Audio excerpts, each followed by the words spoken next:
Bismillahirrahmanirrahim.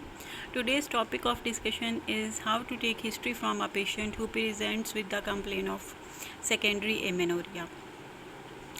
So, in addition to the routine questions which we ask from each and every patient, we will ask some specific questions which will be based upon the differential diagnosis, and they will help us to conclude the possible cause of amenorrhea in that particular patient. So after asking patient name, age, we will ask about the marital status, whether she is married or unmarried, and if she is married, for how long she is married, and what is her parity. If she has any children, then what is the age of the last child born, and what is her date of last menstrual period.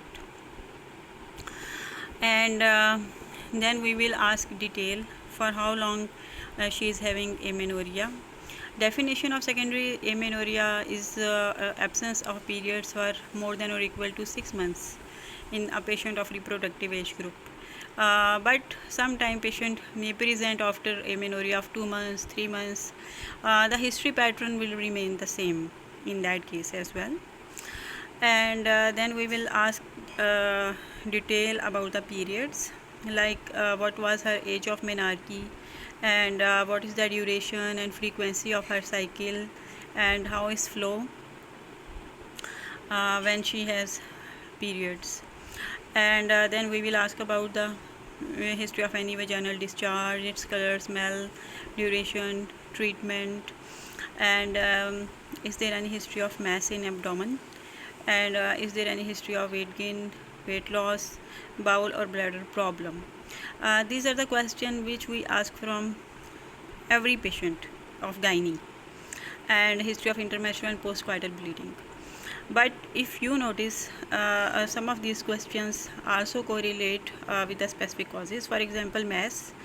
Mass may be due to tumor, and it may be a pregnant gravid uterus. And weight gain and weight loss again may be associated with thyroid, may be associated with malignancy, PCO. And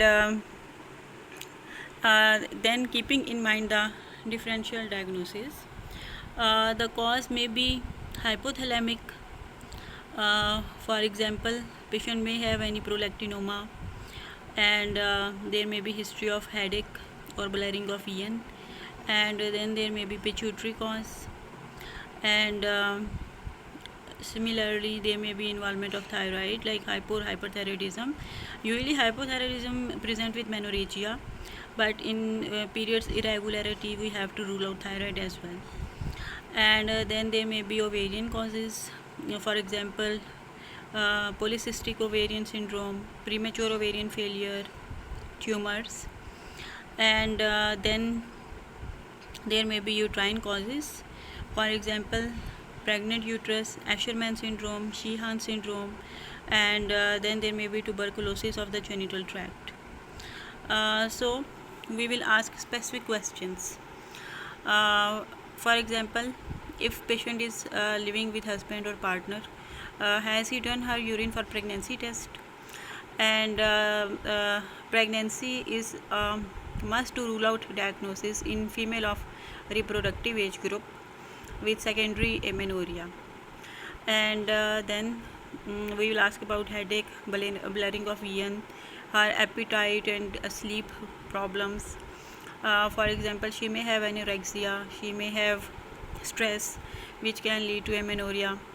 And then we will ask about heat and cold intolerance, and we will ask about discharge from nipples, weight gain, hirsutism, facial acne, voice change, baldness, and these will rule out PCOS as well as androgen secreting tumors. We will ask about hot flushes and history of premature ovarian failure in mother and elder sisters. And then we will ask about low-grade fever, history of contact with any tuberculous patient, and whether there is any history of curettage or manual removal of placenta or any instrumentation which can lead to endometrial destruction and amenorrhea. And then there we will take history of any major postpartum hemorrhage in previous pregnancies to rule out Sheehan syndrome. And we will ask about whether patient has taken any progesterone only contraception, or is there any history of insertion of Mirena, because it can lead to irregular periods and amenorrhea as well. And then we will take routine history of gynae, like any pap smear, obstetric history like detail of deliveries, antepartum and intrapartum and postpartum problems or complications. We will ask about any medical or surgical history, and whether she is currently taking any medication for any condition. And then we will ask about the personal history and family history. At the end, we will summarize our salient points of history, and we will ask from patient whether and there is anything which is left and she wants to discuss with us. Then this is the time to open up, and at the end we will say thanks to patient.